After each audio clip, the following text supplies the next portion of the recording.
아버지 하나님을 찬양합니다.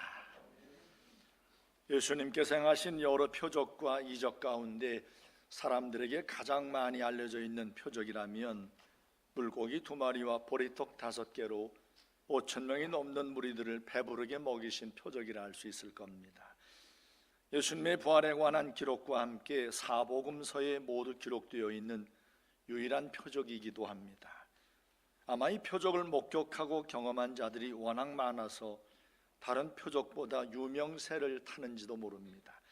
사람들에게 널리 알려진 만큼 이 표적을 부정하며 공격하는 자들도 있습니다. 그럴듯한 이야기를 덧붙여 인간의 이성에 의하여 합리적으로 이해를 하려고 하는 그런 시도를 말합니다. 그 중에 가장 잘 알려진 시도는 한 어린아이가 먹을 것을 찾는 제자들에게 자신의 도시락을 내어놓자 나머지 어른들도 모두 감동을 받아서 감추어 두었던 것을 다 모아서 이렇게 배부르게 먹었다는 그럴듯한 이야기입니다. 모든 것을 아시는 예수님께서 무리들이 감추어 둔 음식이 이렇게 많다는 사실을 아셨다면 제자들과 이런 모습으로 대화를 나누실 리가 없습니다. 그냥 식사 때가 되었으니 무리들에게 자 앉으라고 해서 도시락을 내어놓고 다 저녁 먹자 이렇게 하시면 그만이에요. 예수님께서 제자들과 오늘 본문의 말씀과 같은 대화를 나누셨다는 것은 이 모인 무리들 가운데 먹을 것이 없었다는 것을 드러낸다고 할 수 있습니다. 본문과 같은 내용을 기록한 마가복음 6장을 보면 예수님을 찾아온 이 무리들이 너무나 많아서 예수님과 제자들은 식사할 겨를도 없으셨다라고 기록하고 있습니다.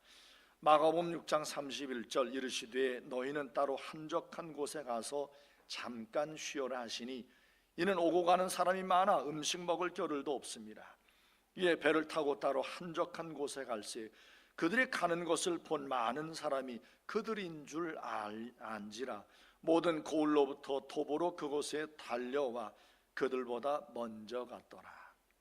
누가는 이 예수님과 제자들이 잠깐 쉬려고 이제 한적한 곳으로 옮겼던 그곳을 벳세다라고 적었습니다. 그리고 그것을 빈들이라고도 적었습니다.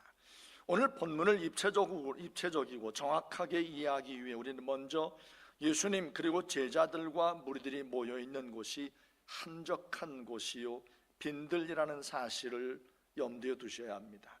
그리고 예수님에게 모여있는 무리가 마가, 누가복음서 모두 남자가 한 5,000명이라고 적고 있고 요한복음서에서는 그냥 5,000명이라고 밝혔습니다. 그런데 오늘 본문은 보다 더 구체적으로 적어 놓았습니다. 21절을 보면 먹은 사람은 여자와 어린이 외에 5,000명이나 되었더라.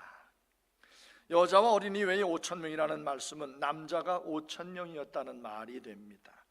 예수님에게 모여드는 무리들이 남성이나 여성에 대한 특별한 생각을 앞세워 모인 어떤 페미니스트나 어떤 남성 우월주의 사람들이 모인 것이 아니라면, 동성들만 모인 것이 아니라면 남자 5,000명이면 그만큼의 여성들이 함께 했다는 것을 짐작할 수 있습니다. 거기에 또한 어린아이도 있었습니다. 유대인은 보통 50세 이상 된 남자를 계수하지 않기에 나이든 노인들까지 합하면 적어도 10,000명은 훌쩍 넘었을 겁니다. 이렇게 상당한 수의 무리들이 빈들에서 잠시 제자들과 쉬시려고 예수님이 계셨는데, 이 무리들이 모여든 것은 당시 갈릴리와 유다 지역에 유월절이 얼마 남지 않아 워낙 많은 사람들이 이 유다와 갈릴리 지역에 있었기에 예수님께서 수많은 병자들을 고쳐주신다는 것을 소문을 듣고는 이렇게 막 꾸역꾸역 모여든 겁니다. 예수께서 가시는 곳마다 이 정도는 아니었겠지만 사람들이 늘 따라다녔습니다. 규모의 차이는 있었겠지만 언제나 상당한 무리들을 이루었습니다. 이것이 그 갈릴리 지역의 당시 분봉왕이었던 헤롯 안티파스의 심기를 불편하게 했습니다. 본문 바로 앞부분을 보면 이 헤롯이 세례 요한을 잡아 죽인 것을 보면 헤롯의 예수님에 대한 불편한 심기가 갑자기 언제라도 광기로 돌변할 수 있다는 것을 보여주는 겁니다. 그래서 예수님께서는 모여든 무리들로 인하여 식사할 겨를도 없어서 너무 분주해서 좀 그 분주함을 피하기 위해서 이렇게 한적한 곳으로 옮기기도 했지만 우선 이 헤롯 안티파스의 이 도전적인 광기를 피하기 위해서 그의 동생이 관할하고 있는 베세다 지역으로 배를 타고 사역지를 좀 옮긴 겁니다. 왜냐하면 제자들에게 사역을 더욱 집중하기 위해서였습니다. 바로 이때가 예수님의 공생애 가운데 세 번째 유월절이 가까워 오고 있었기에 예수님의 공생애가 약 1년 정도밖에 남지 않았다는 것을 짐작해낼 수 있습니다. 이는 십자가의 죽음이 1년여밖에 남지 않았다는 것을 의미합니다. 곧 예수님이 십자가에 죽고 제자들을 떠날 때가 1년 정도 남았다는 것을 말씀하는 겁니다. 그런데 무리들이 예수께서 벳세다 빈들로 가셨다는 사실을 알고는 여러 고을들로부터 걸어서 달려서 그들보다 제자들보다 먼저 이제 모여 있었다고 그랬습니다. 문제는 이렇게 큰 무리가 모여 있는데 저녁 때가 된 겁니다. 식사 때가 된 겁니다. 하나님의 말씀도 듣고 병 고침도 받는 것이 너무 좋지만 그래도 먹을 것은 있어야 했습니다. 오죽하면 금강산도 식후경이라는 말을 우리 삶의 선배들이 이야기를 했겠습니까? 애초부터 예수님에게 모였던 이 무리들, 이 금식 수련회라, 먹을 것 아무것도 안 먹는다, 이렇게 어떤 작정한 것이 아니었다면 이 식사 때가 되었다는 것은 심각한 문제가 이제 생긴 것을 의미하는 겁니다. 먹을 것이 있어야 합니다. 그런데 먹을 것이 없습니다. 그곳은 빈들입니다. 사람들이 거주하는 곳이 아닙니다. 요한복음 6장 6절을 보면 예수님이 이 사건을 통해서 무엇을 하려고 하시는지 예수님의 그 마음을 읽어낼 수 있습니다. 빌립에게 여러 이야기를 한 다음에 예수님이 이렇게 말씀하셨어요. 이렇게 말씀하시면 친히 어떻게 하실지를 아시고 빌립을 시험하고자 하십니다. 예수님께서는 이미 많은 무리들을 어떻게 먹이실지를 아마 알고 계셨던 것 같습니다. 그를 따르는 제자들에게 하나님의 나라가 무엇인지, 바로 예수님이 어떤 분인지를 보여주시고 알려주실 절호의 찬스로, 기회로 여기셨습니다. 본문 15절을 보십시오. 저녁이 되매 제자들이 나와 이르되 이곳은 빈들이요 때도 이미 저물었으니 무리를 보내어 마을에 들어가 먹을 것을 사 먹게 하소서. 그곳이 빈들이었지만 어느 정도 떨어진 곳에 마을들이 있었을 겁니다.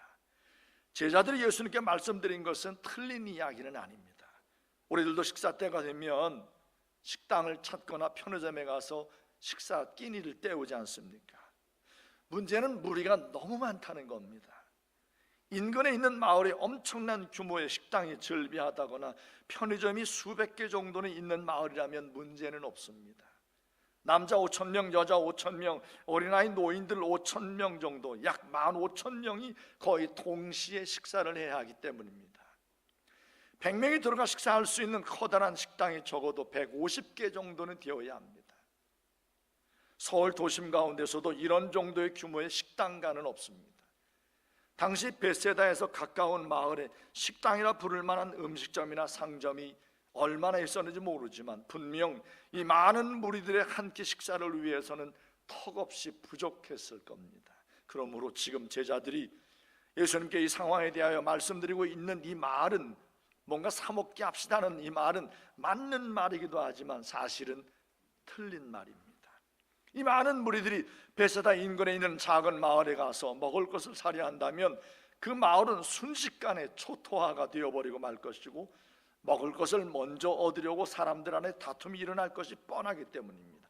무엇보다 어느 마을이라 할지라도 이 정도 무리들이 먹을 만한 것이 충분히 있지 않았을 겁니다.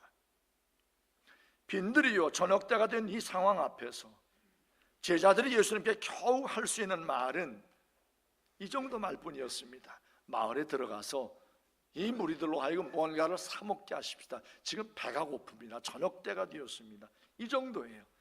아무리 저들이 궁리를 한다 할지라도 이 말 이상의 것을 생각해낼 방도가 저들에게는 없었습니다.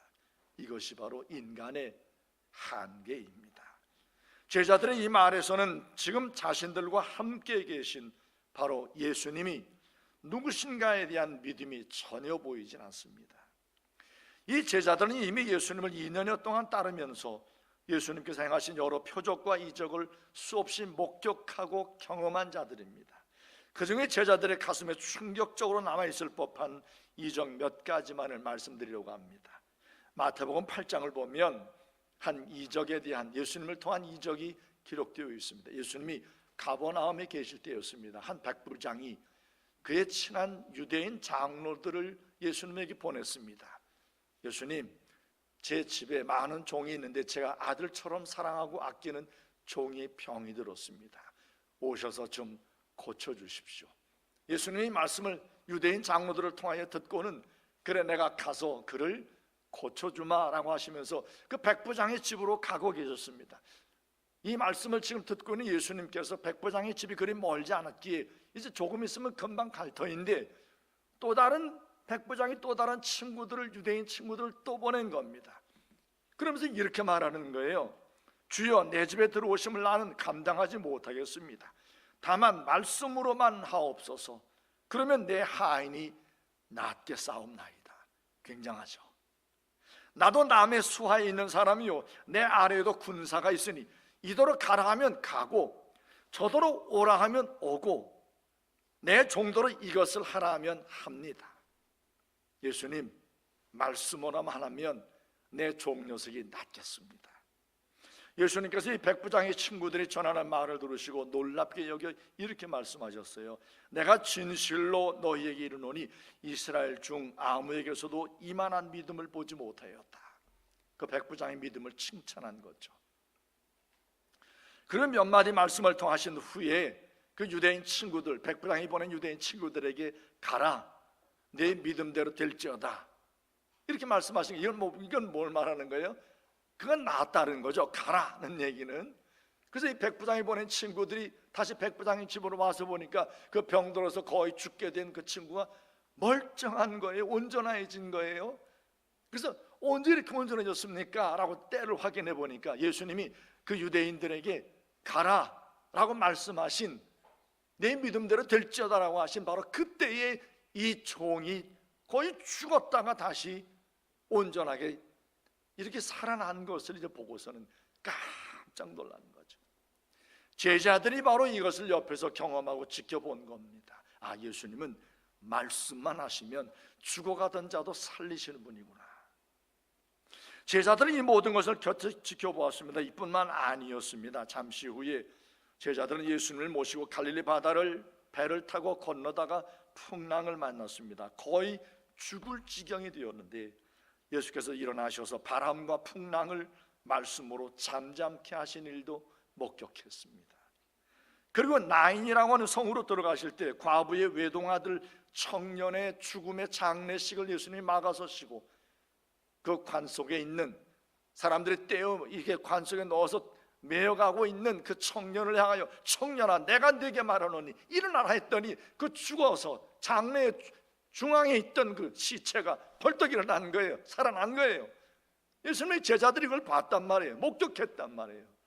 장례 행렬이 갑자기 띵까띵까 축제 행렬이 된 겁니다. 얼마나 놀랍겠습니까? 열대를 혈루증으로 고생하던 여인이 예수님의 옷가를 만짐으로 온전케 된 일도 보았습니다. 소경 바디메오가 예수님, 저를 불쌍히 여기세요 라고 할 때 예수님께서 그의 눈을 열어 포기하셨습니다. 이런 예수님과 2년 가까이 동행하면서 모든 표적과 이적을 지켜보았던 게 이 제자들이라면 이 빈들에서 이 많은 무리들이 식사를 해야 하는데 먹을 것이 없는 상황 앞에서 어떤 반응을 해야 정상이겠습니까?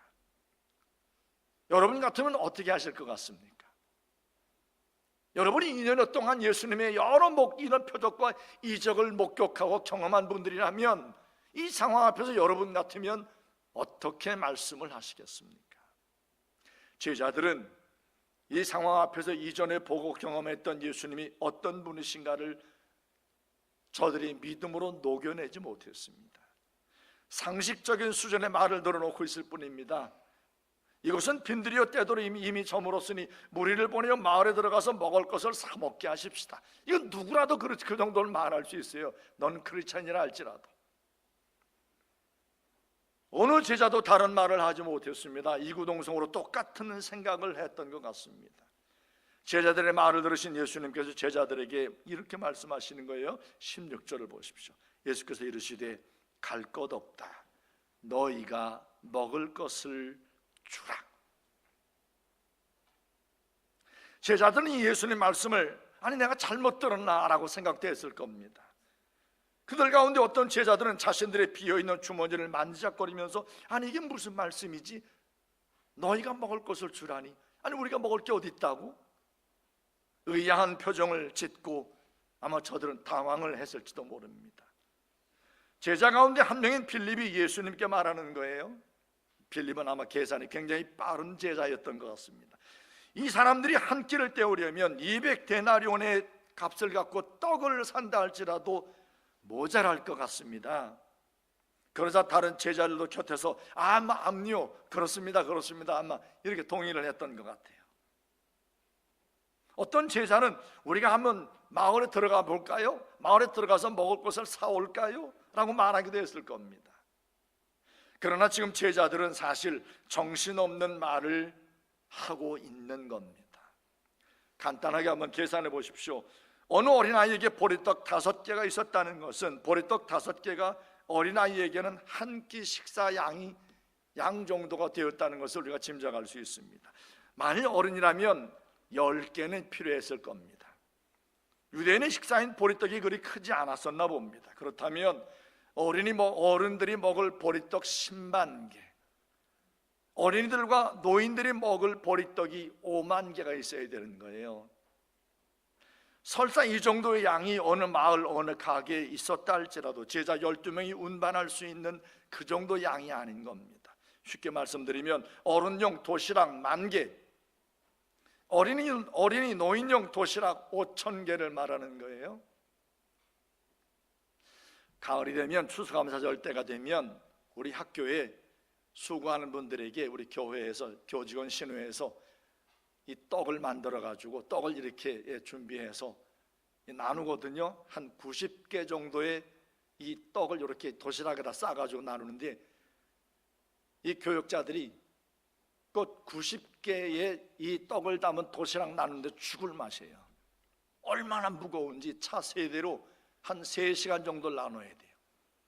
근데 12제자가 15,000명의 사람이 먹을 수 있는 것을 사가지고 가져다가 먹이겠다고요? 넌센스입니다. 여러분 오늘 점심 식사하시면서 여러분들 한번 계산해 보세요. 정말 제 말이 맞나 틀리나. 자, 빌립은 다른 제자들보다 계산이 빠르기에 아마 이렇게 이야기를 했던 것 같습니다. 너희가 먹을 것을 주라는 예수님 말씀에 각 사람에게 조금씩 줄지라도 200데나리온을 돈을 갖고 떡을 산다 할지라도 모자랄 것 같다는 이런 대답을 한 겁니다. 다른 제자들도 모두 긍정하는 눈길을 보냈을 겁니다. 어느 누구도 무슨 말이야 300데나리온어치의 떡은 있어야지 이와 같은 말을 하지 못했습니다. 예수님께서 당황하며 허둥대는 제자들에게 너에게 떡 몇 개가 있는지 알아보라고 말씀하셨습니다. 그러자 제자들이 무리 가운데 돌아다니면서 누가 좀 먹을 게 없습니까? 라고 하면서 이렇게 찾았을 겁니다. 그때 한 어린아이가 안드레에게 도시락을 내어민 거예요. 안드레가 한 어린아이의 도시락을 손에 들고 예수님께 말씀을 드리는 겁니다. 한 아이가 보리떡 5개와 물고기 2마리를 가지고 있네요. 그런데 이것이 바로 이 많은 사람들에게 무슨 소용이 있겠습니까? 이 15,000명이나 되는 사람들에게 도시락 1개 이게 무슨 소용이 있겠어요? 오늘 여러분 예배 마친 다음에 점심 식사하는데 제가 도시락 하나 갖고 여러분 이거 나눠 드세요. 밥알 몇 개씩 입에다 넣어주면 여러분 그거 만족하시겠어요? 여러분이 상황 가운데 함께 계셨다면 이런 상황이라면 여러분은 어떻게 말씀을 하실 수가 있겠습니까? 안드레를 비난할 거예요? 안드레 그게 무슨 소용이람? 그걸 내놓으면 안 하지. 왜 내놔? 왜 어린 도시락을 예수님 앞에 내어놓는 거야? 이렇게 말씀하시겠습니까? 아니면 근심하고 절망하고 이제 우리는 큰일 났다라고 하면서 다른 행동을 하셨을 것 같습니까? 안타깝게도 제자들 가운데 어느 누구도 지난 2년여 동안 그들이 따랐던 예수님을 통해 보았던 수많은 표적과 이적들을 이 상황 가운데 기억해내지 못했습니다. 단순한 기억을 말씀하는 게 아니라 모든 인간이 할 수 없는 상황 가운데 예수님은 언제나 가능케 하셨다는 그것을 기억하는 것을 말하는 거예요.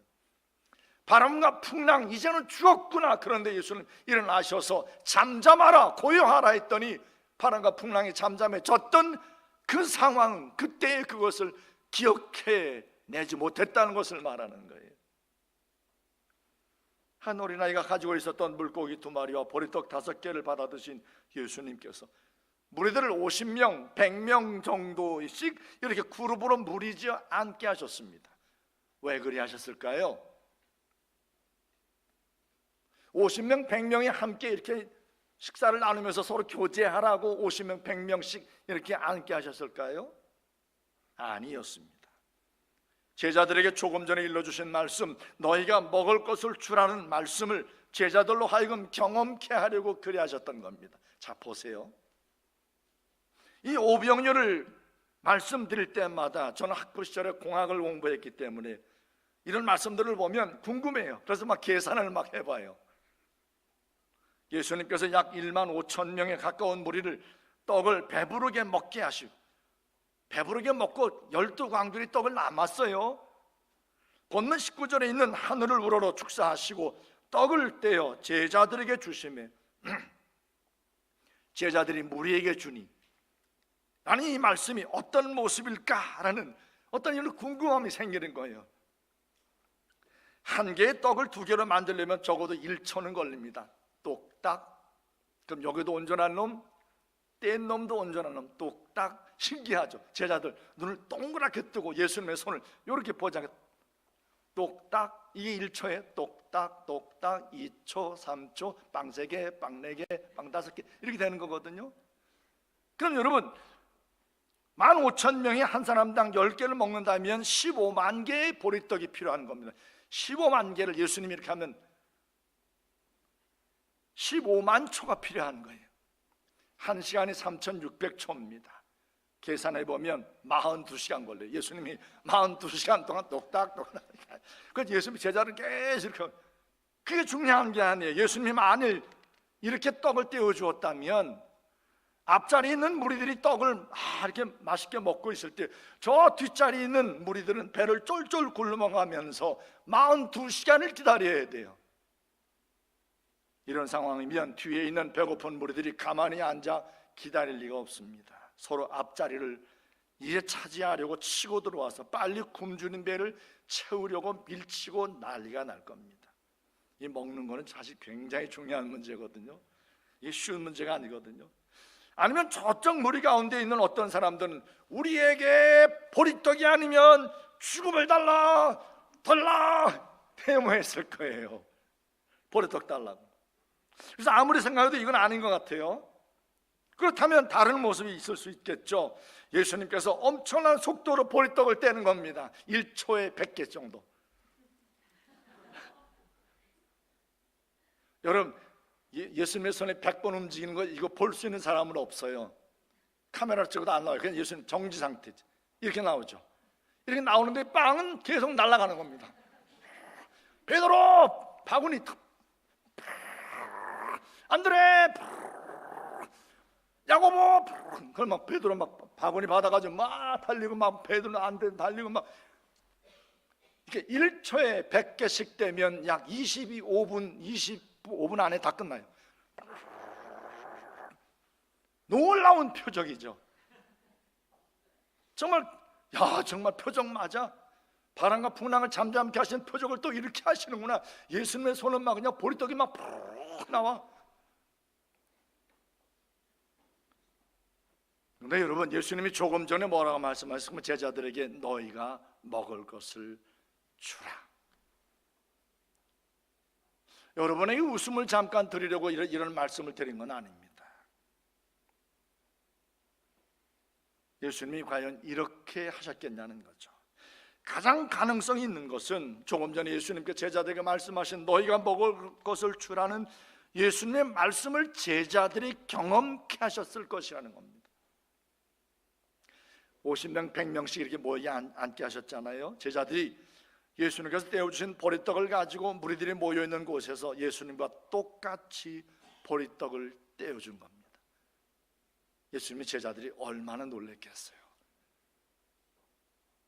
주님이 말씀하신 대로 너희가 먹을 것을 주라고 하시더니 정말이네. 떡을 때는 제자들도 얼마나 놀랐겠어요. 어떤 제자는 이게 너무너무 궁금해가지고 살살, 그래서 떡이 온전해지는 그걸 갖다가 그 찬스, 그 순간을 보려고 이런 제자도 있었을 거고, 이렇게 하면 신기하지 이런 제자도 있었을 거고, 별 친구가 다 있었겠죠.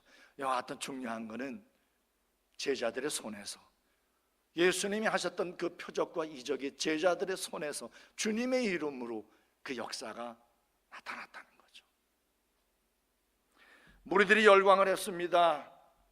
그들의 임금이 오셨다고 난리가 났습니다. 떡을 먹고 배부른 자들이 흥분하여 내뱉은 말입니다. 예수님이 맞장구를 치시지 않자 떡을 먹고 배부른 무리들이 모두 떠났습니다. 오늘 저 앞에 나와 예배하는 사랑하는 대학교의 성도 여러분, 오늘 예수께서 보여주신 오병이어 표적에 관한 말씀을 들으시면서 여러분은 무엇을 생각하셨습니까? 혹 여러분 가운데 아직도 세상의 합리적인 생각 가운데 여전히 빠져 계신 분은 없는지 모르겠습니다. 설교 처음에 말씀드렸던 것처럼 어린아이가 먹을 것을 내어놓자 어른들도 몰래 감춰두었던 거 양심에 찔려가지고 다 내어놓았더니 배부르게 먹었다, 그게 맞는 말이지, 이런 합리적인 생각 가운데 여전히 계시고 머물고 있지는 않습니까? 너희가 먹을 것을 주라는 예수님 말씀 앞에 여러분이라면 어떻게 반응을 하실 수가 있겠습니까?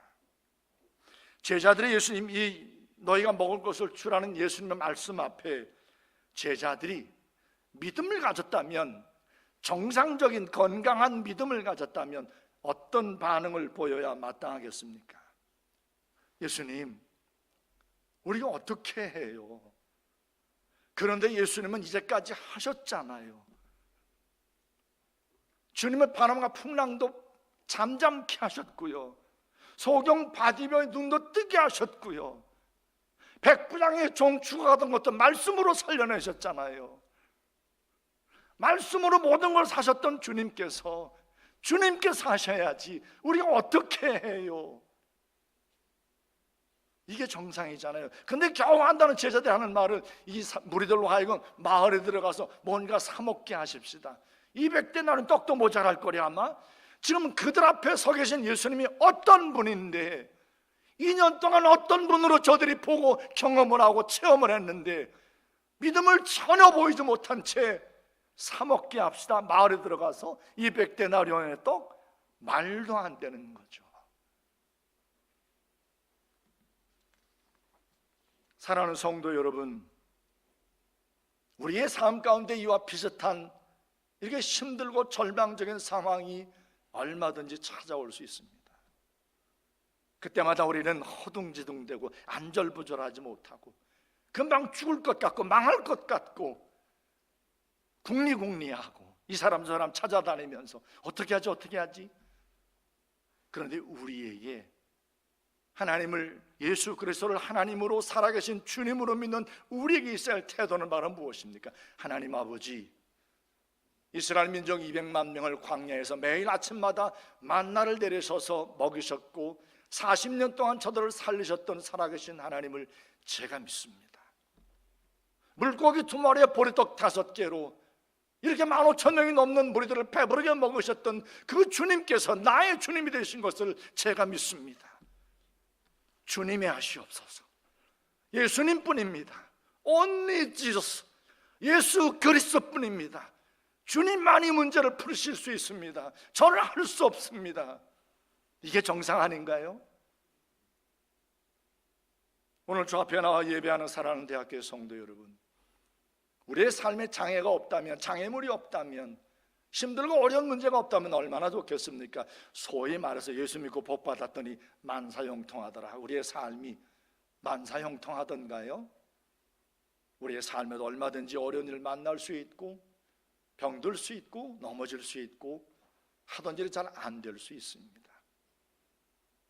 세상 사람과 믿음을 가진 우리와 다른 게 뭡니까? 세상 사람들은 잘 안 되면 운이 나빠, 재수가 나빠, 올해 운수가 안 좋구만 이렇게 하고서 포기하거나, 그러나 믿음을 가진 자는 주님, 저는 할 수 없습니다. 제가 할 수 있는 게 아니군요. 주님이 하시옵소서. 주님이 지금도 살아계셔서 제 삶 가운데 오병이어의 역사를 주님이 원하시면 얼마든지 하실 수 있는 줄로 믿습니다. 이 믿음을 보이셔야 되는 거죠. 너희가 먹을 것을 주어라. 아, 주님, 제가 어떻게 해요? 저는 아무것도 아닙니다. 저는 죄인입니다. 제가 할 수 있는 것은 아무것도 없습니다. 오직 주님밖에 없습니다. 결국 주님밖에 없다는 고백, 기도입니다.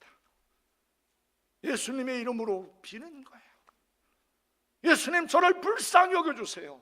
예수님, 저를 살려주세요. 예수님, 저를 다시 회복시켜주세요.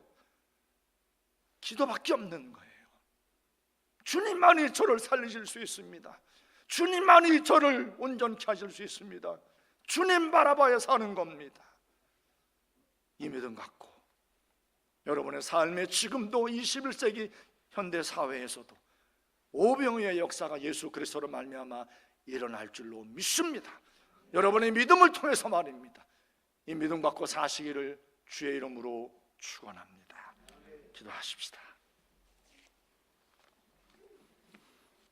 사랑하는 대학교의 성도 여러분, 저는 여러분들이 현재 어떤 어려움 가운데, 어떤 곤란함 가운데 놓여 있는지 알지 못합니다. 그러나 이 많은 무리들이 제자들과 함께 예수님을 모시고 빈들에서 식사 때가 되었을 때 허둥지둥대는 제자들의 모습은 아닌지 모르겠습니다. 그들 가운데 하나님이 계신데 말입니다. 그들 가운데 예수님이 계신데 말입니다.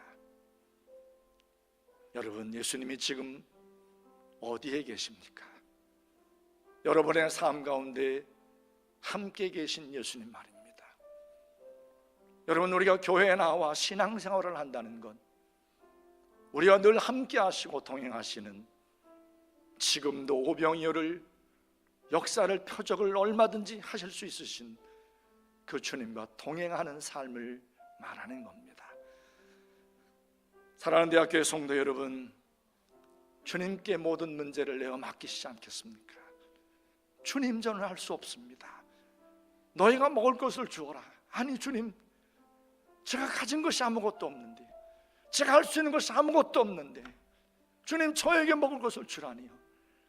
그것은 결국 나를 보라는 거잖아요. 예수님을 주목하라는 거잖아요. 여러분의 삶의 모든 상황 가운데 다시 믿음의 눈을 들어 예수 그리스도밖에 없습니다라는 믿음의 고백을 주님 앞에 드릴 수 있길 바랍니다. 오늘 주신 말씀 붙들고 한 3분 정도, 그렇습니다. 주님, 제 삶에는 주님밖에 없습니다.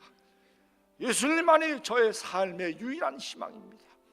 주님만이 저의 배고픔을 채울 수 있고 제 삶의 장애를 넘어설 수 있게 하는 것은 오직 주님뿐입니다. 다 같이 하나님 약속의 말씀을 붙들고 한 3분 정도 하나님 앞에 통성으로 기도합니다.